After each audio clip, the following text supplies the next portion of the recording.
Oi, galerinha do YouTube! Hoje eu vou estar mostrando para vocês como vocês podem, instalar músicas no seu Android, no seu aparelho ou smartphone Android. Primeiro, gente, vocês vão ter que baixar esse aplicativo aqui, MP3 Music Download. Vocês instalam, como já tá aparecendo para abrir, para desinstalar.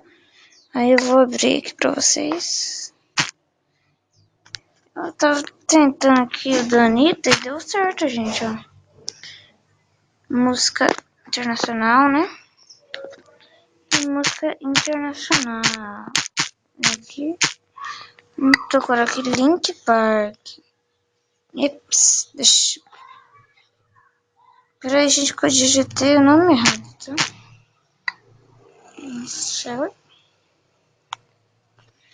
Apareceu várias músicas, né?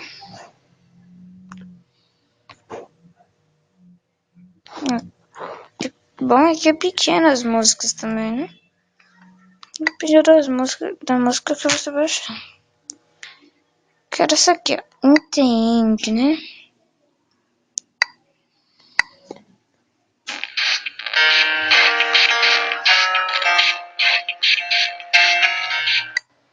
O que vocês vão fazer? Clica nesse. No canto direito da tela tem um sinalzinho de instalar. Instalam. Aí, gente, é lento e rápido, né? Pra instalar.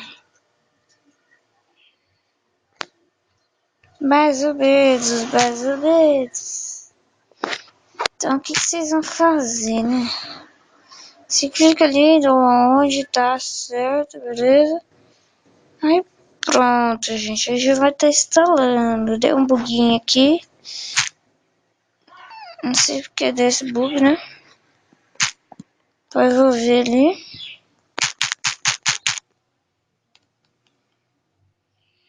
Que bug, gente. Desculpa aí pela gravação.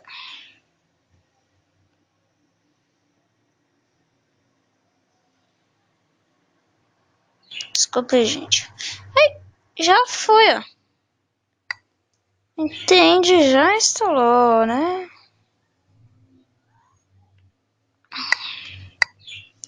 Vou dar um som aqui pra vocês verem que instalaram.